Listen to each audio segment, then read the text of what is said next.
What's up, everybody? Welcome back to RightTurnRandy's channel. We got some snow here just recently.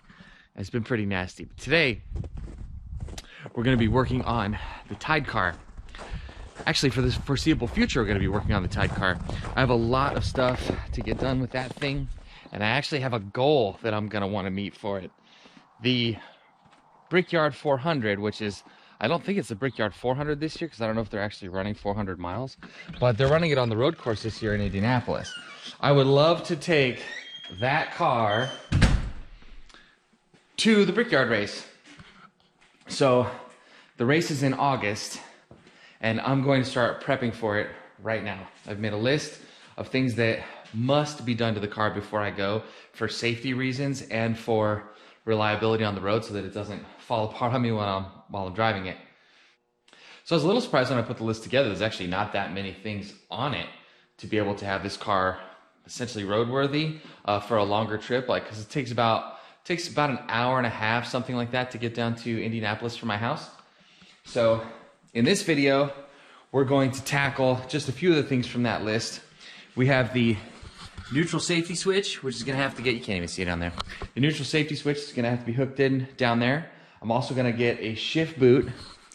We're going to change out this brake master cylinder right here. And so it's going to be getting this, which is actually a brake master cylinder from I think it's a 65 Mustang. I'm pretty sure it's a 65 Mustang brake master cylinder, but that is going to be replaced right there. I'm pretty sure it looks like the same exact thing, except for this extra capacity knurled reservoir right here. I think that just screws in, like in between the cap and the body of the master of the cylinder. So I'm going to try and unscrew this thing and put it onto this new master cylinder. But either way, we'll see. I'm going to be replacing that in this video though also. All right, so we're going to start with the neutral safety switch, because that's going to be the easiest thing. It's only 2 wires, and we just have to put this pigtail, which is going to connect to that switch, in the circuit, because right now it's operated off this button. I don't know if you can see it from here. I'm going to have to reach way over there. I don't know if you can see it, but down there's a button. That's what I've been pressing to make the car start. Instead, this is going to get wired into a switch that's on the side of the transmission that it's open when the transmission is in gear, and it's closed when the transmission's in neutral. So once I put this pigtail in here, the only place I could find it also was Ron Francis Wiring. It was the only, like, quote-unquote manufacturer I could find that make these. And this is a Fox Body T5 harness. So if you need one of these for a TKO 600, the harness you need is PG052, Ron Francis Wiring, or if you can go to a junkyard and find a mid-80s, late 80s Ford Mustang with a T5, that's what you're gonna need. Okay, so right down in here are the 2 wires that I'm talking about. These right here on this button, and I'd have to push this button in, and that would complete the connection, and then I could start the car. But these 2 wires have to be hooked up to,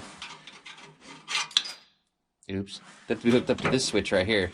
So that's what that pigtail is for, and all I have to do is just splice those in, and then later on I'll go underneath the car and I will tie those wires up so they're not rubbing on anything or getting pinched or anything like that, so they can short out. Because when the car's in neutral, that wire will be energized, and I probably should actually find where that wire is at and put a fuse on it, because right now I don't think it's fused. I seriously doubt it. And then I see this white wire, which is from the backup light, and that's going up and around here. I don't really like the placement of that, so I'm probably gonna either wrap that with something or take it underneath the transmission instead of on top of it where it's at now, because just driving around, especially with the transmission, the like micro vibrations that happen with the transmission when it's rolling down the road, that wire is eventually going to wear through, and I won't know until I put it in reverse, and then the wire, all the sheathing will fry off of it. So I don't want that to happen, so I'm going to fix that, get underneath the car. I'm going to have to change jackets, because this is a new jacket. My kitty litter dust jacket is in the house, so I'm going to go change, get underneath the car, and finish wiring this up. So this is a pretty cool thing I got when I was up at Bass Pro Shops. I saw it, and it's actually a little lantern that lights up either half or the entire thing, and it gets pretty bright too. And I didn't have a dome light in this car, of course, so I was thinking to myself, when I'm driving it at night, like, how am I going to be able to see in it? Well, this thing actually has a magnet on the bottom of it, so I can just stick it to the roof, and now I have a dome light. And I don't have to worry about someone reaching in and grabbing it. You can just take it with me. but it actually makes it pretty bright in here. Just got out of the car to do this wiring, and there's some brake fluid on the ground right here. It's dripping from the underside of the car. So that brake master cylinder is leaking down into the footwell and out of the car. So I'm gonna have to replace that next. But for now, I'm gonna slide under here and get that wiring done. So we're up underneath the transmission here. Looks like these wires fall pretty perfectly for these, so I'm just gonna hook them up right here, and then that should be pretty good positioning for it. And then I'm also gonna have to grab the reverse light, because that's going up and above the transmission, which I don't know what I was thinking when I did that, really. But I'm gonna pull that off and at least get this wire up and over and tie it, you know, get it like behind the top of the transmission or underneath or something. Get it tied off a little better than that, because if it's sitting just up there, it's gonna end up wearing through. All right, I got all this wiring pretty much solid and mounted. I don't think any of this stuff is gonna rub on anything. This white wire here that goes to the reverse light switch, that I moved behind the shifter up to the top there. I put a piece of vacuum line over that wire, so I'm gonna take it and zip tie it somewhere up there. And so that won't be rubbing and shorting out or anything either. So the wiring pretty much I think is all done for the neutral safety switch. So as soon as I'm done zip tying it up top in the car, then I can test it out. Okay, so battery's hooked up. All this stuff should be wired for the neutral safety switch. So we've got the starter here. We'll keep the ignition off, obviously. Neutral right now. Try to crank it. Yep, cranks. Let's put it in first. Try to crank it. Nothing. Second. Nothing. Neutral. Awesome. Killer. So that works. All right, so we got a new goal. This is the new list. We've got going to the Brickyard with the Tide car. I've already ordered tickets. 4-day camping in lot 4, and we just did the neutral safety switch, so I'm gonna check that off. Next, I'm gonna start on the braking system. Got to change out that master cylinder because it's leaking, and we're gonna check the pads and see what's going on there. Yeah, we did get a pretty crazy amount of snow. The most we've ever gotten out here since I've been out here. And there's this giant snowdrift right here that I was pulling my daughter around in the tractor, and I actually got the tractor stuck. I wonder how the pit bike would do out here.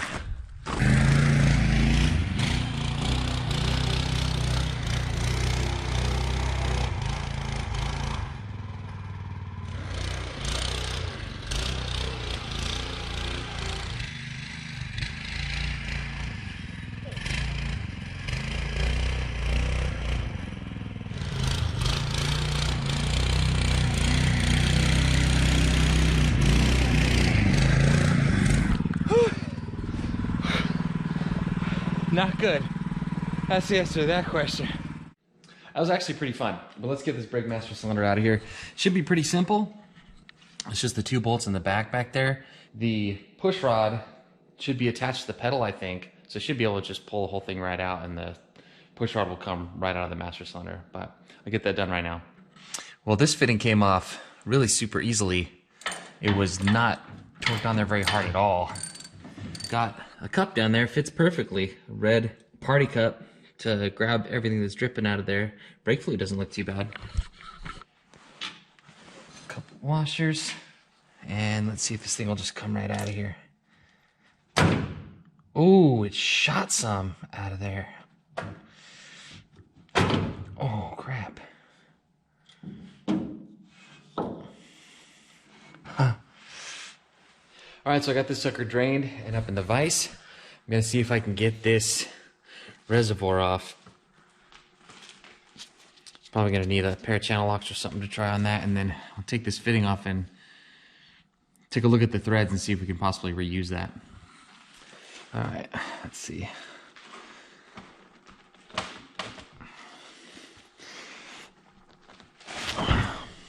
Okay. The knurled grip is not gonna do it. I can't budge this thing with my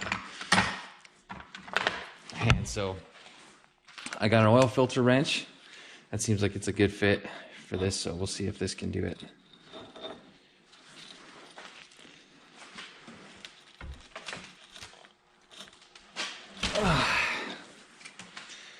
Nope. Oh, yeah. This is aluminum on iron, so it's gonna be corroded on there really bad. Same thing with the wheels on the Hummer when I did the brakes. They were stuck on there, so I think I got the same thing going on here, that this is probably corroded in the threads all the way around there. This is gonna be really, really tough to get off, I think. But we'll hang on to it. I'll see if I can get it off eventually, but for now, I think we're just gonna put the other master cylinder in there just the way it came out of the box. And as for this, it took a pretty considerable amount of force to get this thing loose.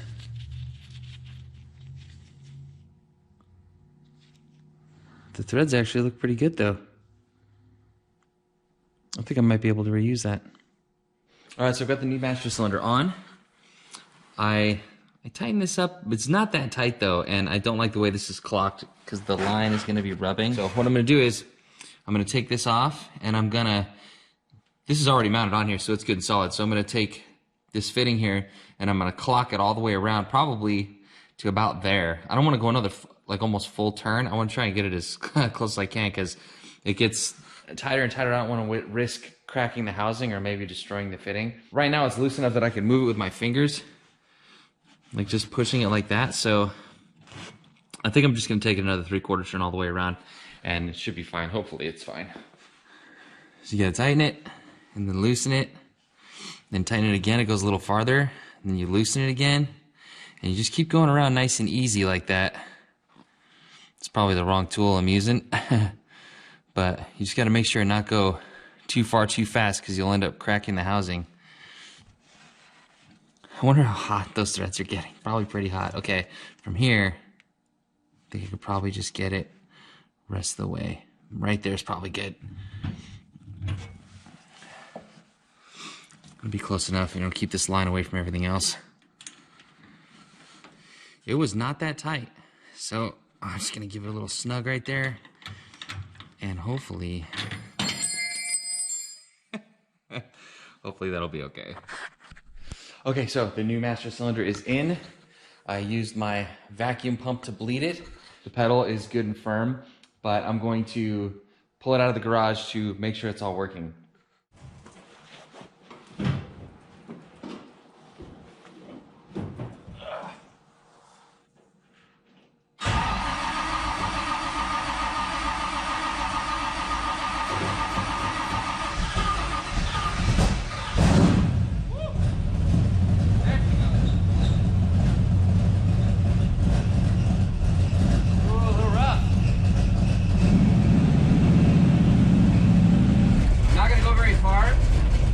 There's a ton of mud in the driveway and I don't want to drive this thing through the mud, so I'm just going to back it up a little bit and hit the brakes, and if the brakes stop the car from going into the mud, then we'll consider it working.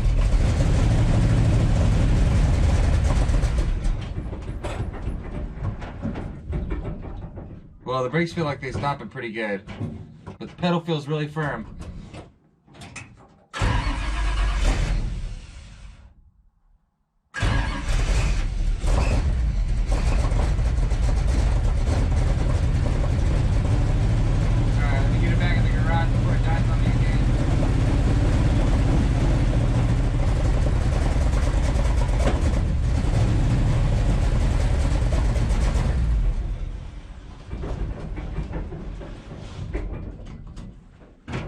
Okay, well,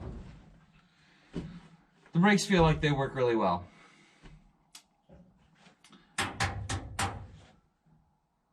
Man, she is not happy. Not happy at all. Yeah, it looks like I just need a little temp in it. We got it up to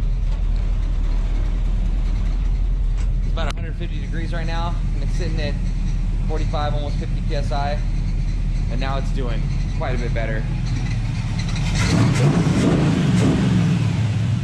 So I think it's gonna be okay. Just had to get it up to temperature once.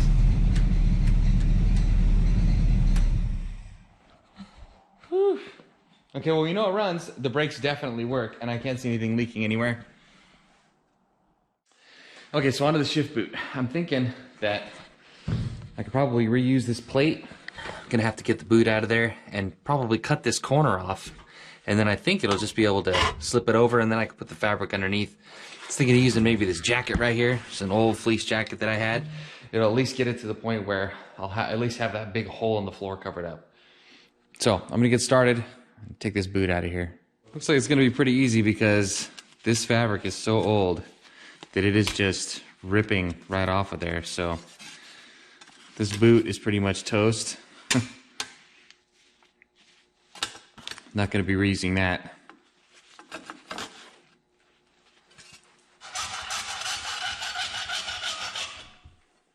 All right, so about 4 minutes of cutting, sanding. This is what we got.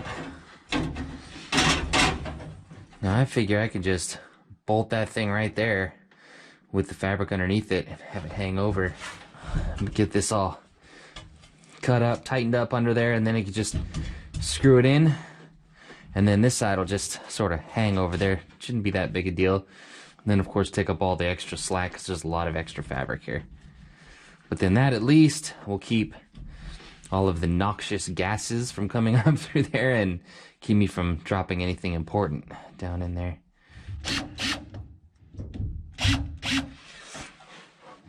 So I'll just cut the fabric around the outside and have myself a shift boot here.